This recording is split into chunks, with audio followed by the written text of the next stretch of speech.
Hello and welcome to this case video on Mandy's recovery from long COVID.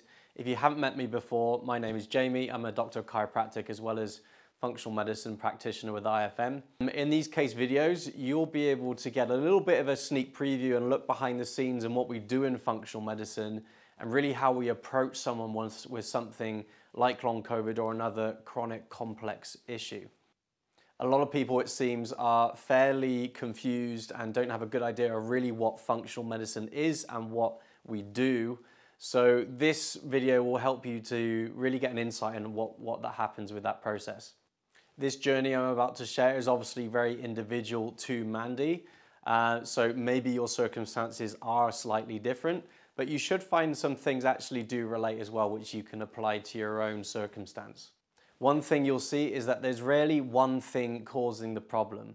We know the virus obviously triggered the onset of long COVID, but there's often multiple different factors playing into this, which is keeping someone sick. And this is really where we'll help to demonstrate that. And this is one reason I really wanted to share Mandy's case, because it really shows us the multiple layers that can occur within someone's recovery journey, the multiple factors we need to address within that. But also I wanted to share it because it really demonstrates the power of the basics and the simple things. So often in long COVID, we get almost trapped and paralyzed by the science sometimes. There's so much, very complex protocols coming out. We know long COVID is a complex thing anyway, but all the basics still apply to that person. And often we need to get the basics in place first before those more complex protocols or treatments to work more effectively. Another thing with Mandy's case was the power of the less tangible things.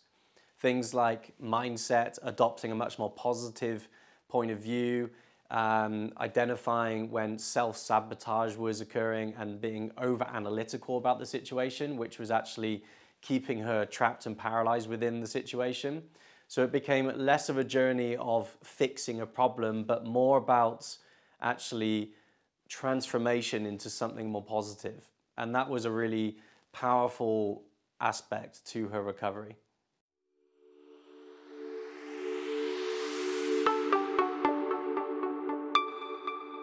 So before we get started, let's just talk you through a little bit about what you're looking at on the board here. This here is Mandy's timeline. So effectively, when someone comes to see us in functional medicine, the very first thing we do before we talk about recommendations and things to do is we want to gather a lot of information. We want to know why someone has developed long COVID after infection and what's led them to that point.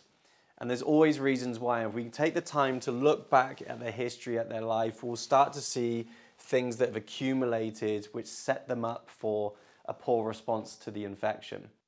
The second critical thing after we've gathered that information is to organize it. There's so much stuff going on everywhere. We need to organize this so that we have a plan to follow. So we're going to set that out in what things are going on, what things we need to do, step by step, how is this person going to recover? And this is a real key thing with long COVID sufferers, is that there's no organization in the plan, especially those people who aren't working with someone. They've heard of one thing, they try it, doesn't respond, so they go back to square one, and there's no progression forward. Whereas we have a step-by-step plan to follow, which builds on the next point, we start to see progression and momentum moving forward. One final thing is that I'm aware that there's a lot of information with functional medicine, so please don't let yourself get too overwhelmed and bogged down by the details of this. Hopefully, I organize this in a way that you are able to follow and it's interesting, but please don't try to get too overwhelmed with the ins and outs of everything. So when Mandy first came to us, she was 33 years old. She had picked up COVID the year before in April 22 and went on to develop long COVID. She had a symptom score of 101, so there was a lot of stuff going on. But some of her main symptoms were fatigue and also a lot of stuff connected to like an MCAS type phenomenon. And some of the main things she was experiencing within that were, flushing, redness of the skin, especially after showering, which is a common thing to see with MCAS. Shortness of breath and palpitations, which you'll also see a lot of the time, because when histamine is released from the mast cells in the body, you'll get an impact and release of adrenaline. And when adrenaline gets released, well, of course, our heart rate's going to go up. We're going to get more, jittery. We're going to get tight chestedness, shortness of breath. So that's very common to see as well. She also, within that, had a lot of disruption of the gut, which you'll see a lot of the time as well. Is a lot of mast cell activity takes place in the gut, and it can really disrupt bowel habit and things. And she also reported that she was really not tolerating food. She was reacting to a lot of different foods, reacting to supplements as well that she had tried. So it was really typical of this MCAS type phenomenon that we tend to see with long COVID. So we know that there's quite possibly an MCAS situation happening with her.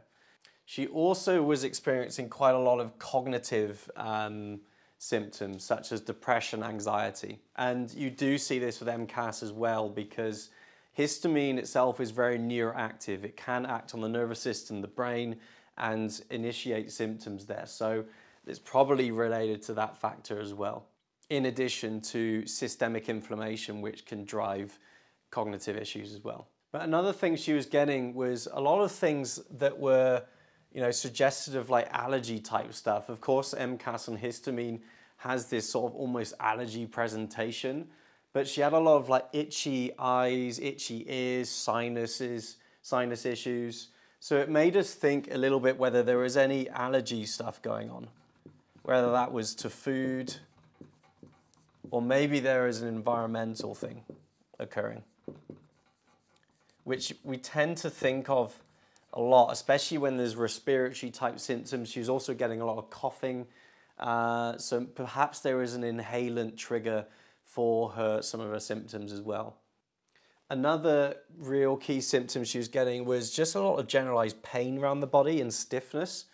And, when we start to see, this triad of pain, cognitive symptoms, aka the brain, what's happening in the brain, and also fatigue, we start to suspect something like mitochondrial dysfunction.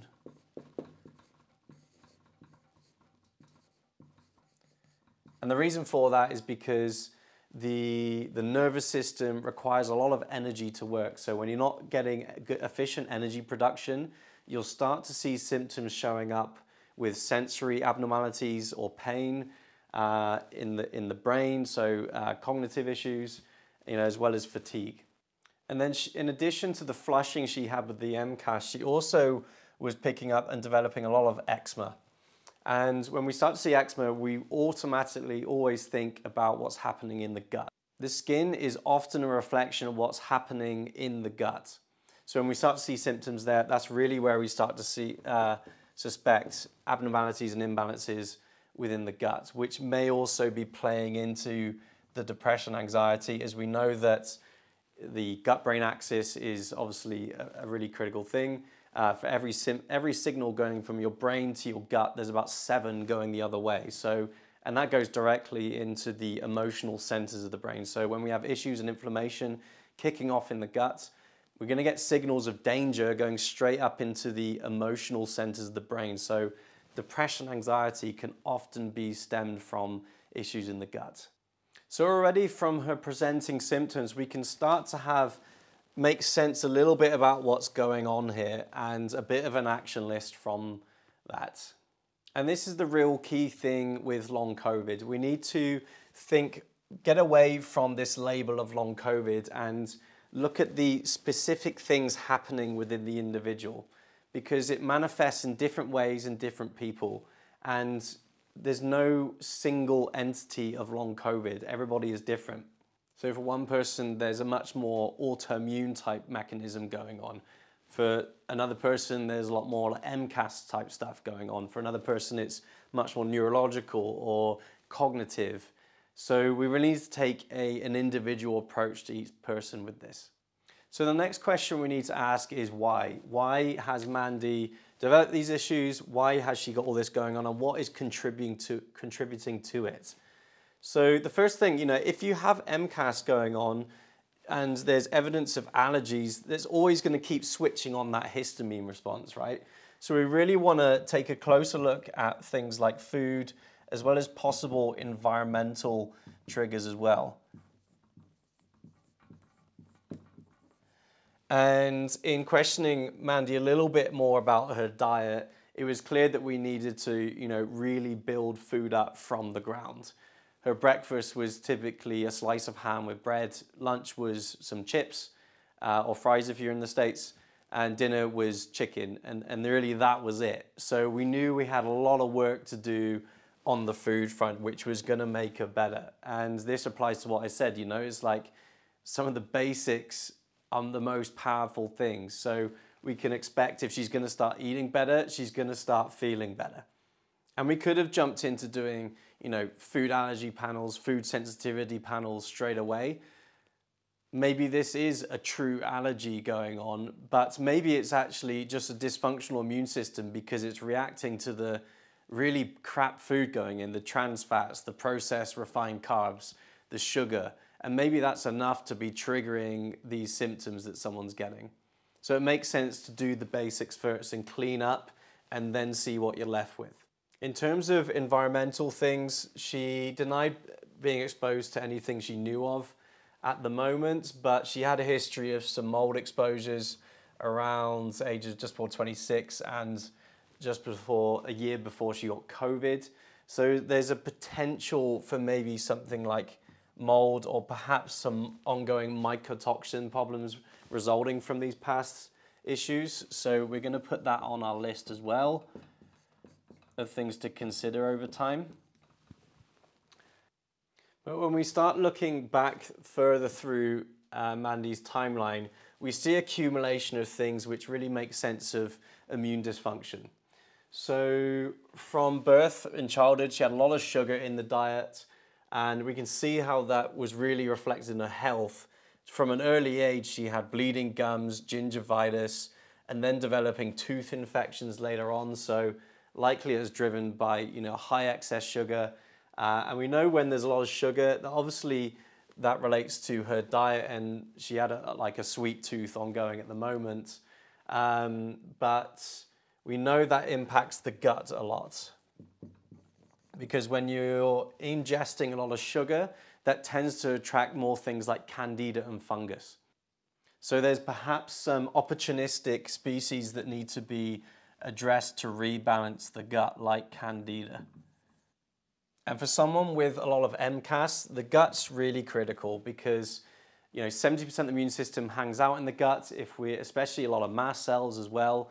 If there's imbalances in the gut microbiome, a lot of opportunistic things or unwanted bacteria, which the immune system is now seeing, it's going to maintain the immune system being switched on, maintain the MCAS being switched on, which then manifests more physically. With all the infections she had going on through this period, she was also getting a lot of antibiotics for this. She was in a country at the time which really didn't control the prescription of antibiotics very much. They were just handing them out as often as you wanted to. So she had a ton of antibiotics growing up, which we know plays into this imbalance with the gut. So, taking antibiotics obviously gets rid of the bad stuff, but also all of the good stuff. So we wipe out a lot of the bacteria in our gut and we leave a lot of empty space for opportunistic stuff to come in and take up residence. So the gut is becoming more and more of a key focus with us with Mandy. We're also going to, note down on our to-do list, cleaning up on her oral system, cleaning up her mouth. Things like gingivitis and issues with the gums, it's surprising how much inflammation this can actually cause with people. So we really want to get a hold of the mouth hygiene and the mouth health if we want to get inflammation down in the body. But we can start to see in a timeline as we start to developing more inflammation, more imbalances in the gut, more immune activity. We start to see this really start manifesting in other areas. So she starts developing skin issues and also more of this allergy type symptoms going on. So in the spring and autumn, she gets a lot of sinus issues, hay fever going on. So we're obviously very occupied when someone comes in about this big stuff going on like the MCAS and fatigue and the long COVID, but when we start looking back, we can start to see evidence of this immune dysfunction and allergy and MCAS-y type stuff brewing in the past. And this is so common to see with people with long COVID if we look back at their history. Another big area of her health that was showing up was hormonal. So in her teenage years, she had a lot of cysts. She started developing a lot of heavy, painful, and irregular periods, which is, again, another very common thing to see with people.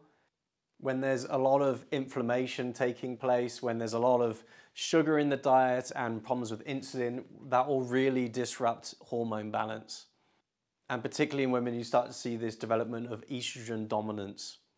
But it's perhaps a little bit of a clue of what's happening with Mandy as well, is that she has a lot of hormone type symptoms and a lot of MCAS allergy type symptoms.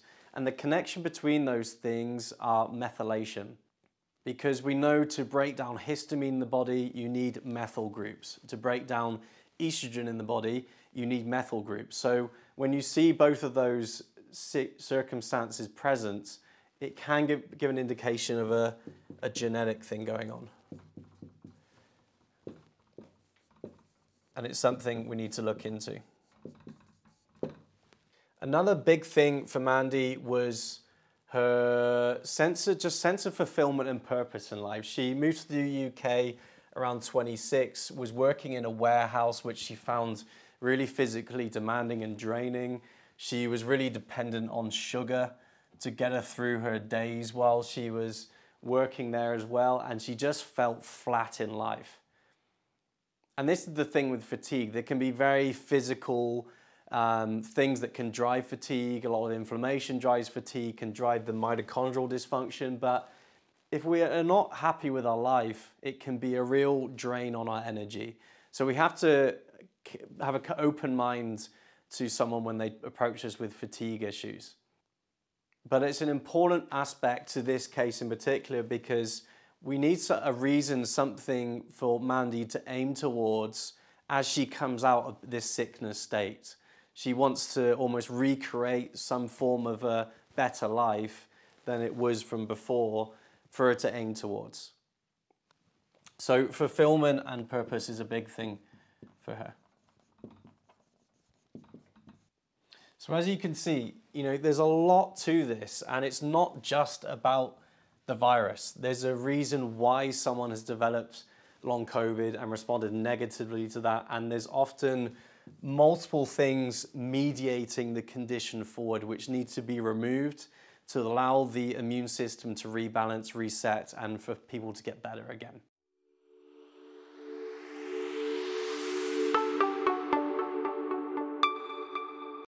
So with Mandy, we've now got her game plan. We know what things are going on, we know what's contributing to it, and what things need to be removed over time for her to improve.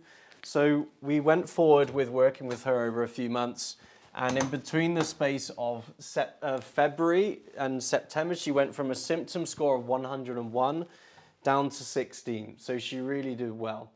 And the first thing we did with her was food, and this is probably the biggest thing that helps Mandy to get better. Is actually surprising how much she responded with just a food-centered approach. But we knew we had to start there. She had symptoms of malnutrition. Her fingernails were really rigid. So things like vitamin A and zinc and vitamin C, B vitamins. We knew we really need to boost up her diet for her to get going. So, we just introduced her to like paleo type eating, moving her away from allergenic, pro-inflammatory foods, and lucky for us, actually a lot of her allergy-based symptoms, really flared up when she reintroduced just junk food again, donuts and sugar and refined carbs. So in removing all that and just cleaning things up, she really got better. We introduced her to a smoothie every day to make a really just easy way of getting good veg, good sources of food into the diet. In terms of supplements, she wasn't a huge advocate of supplements. She felt she didn't tolerate them very well, which is often the case with MCAS. We did try some mast cell stabilization to start with, which didn't work so well. So she was getting so many results with the food. You didn't find actually she needed that much supplement support, but we did use a methylation support as well as probiotics and some antifungals to address some of the imbalances in the gut. The next big area for Mandy was the mind. And we found through time working with her, she realized that actually she was really trapped in this state of catastrophization, just sitting at home, thinking about and ruminating about her issues, which so many people find themselves in this situation, right? There's so little available answers. There's a complete overwhelm of the situation and helplessness, not knowing what to do. And a lot of people find themselves just stuck inside and thinking about the issue, and actually that doesn't help them to get better. But with just a little bit of support, Mandy found that she could really just detach herself from that and put a focus on constructive things. Just doing some basic things like meditation and breath work were really critical for her to calm down the mind. She would just really spiral about things, and doing these things really helped us to get control of the mind. She set herself up with some daily routines. She had been off of work through this period, so she had a ton of empty time. And sometimes with that empty time, it becomes a problem because we have so much time. It's easy to lose our routines, and we don't do well when in that situation. So she started getting out for daily walks, especially in the morning and evening, setting her circadian rhythm, which helped support her sleep. And she really worked hard on envisioning, which she did a really good job with our health coach, Kirsty, who's amazing at helping people with this. And we talked about her trying to recreate her life out of this situation. So envisioning was a key thing to help really drive a more positive mindset to the whole situation, envisioning what she wanted to do as she came out of this. And that really provided a lot of momentum and motivation for her. So she was doing really a lot better with just a lot of basic stuff. Her symptom score was really reducing. She felt much more positive about life. She felt under control about things. With the support we were giving her, she was much more motivated and had momentum to improve things. But there was still this lingering allergy stuff. She still had like this itchy ears, itchy eyes, sinus issues, and we only found out what that was when her car broke down. And she said she felt so much better just without the car. She was more active because she had to walk more, but a lot of this allergy stuff cleared up as well. And then when she got the car back after it being fixed, all of that came back again. And so that prompted us to think, okay, actually, is the car the source of trigger for this allergy stuff? And what we tend to find is the car can often be a source of mold for people. And after prompting her to look a little bit more closely at the car, she, funny enough, found a water leak, which was making a damp environment in the car and a perfect environment for mold growth. Eventually, the car did completely break down and was written off, so she just got rid of it without having to do any real remediation. And that's what brought her really down to this really low score. So at this point, there was still a couple of things she needed to work on more long term, but she was, feeling 80 to 85% better with her energy. She wanted to get back into work. She wanted to start actually doing some social work, which she was inspired to do and felt that would be actually a very fulfilling thing for her. And her words were, after going through this process, is that she was happier and she was healthier than she had been before she got COVID.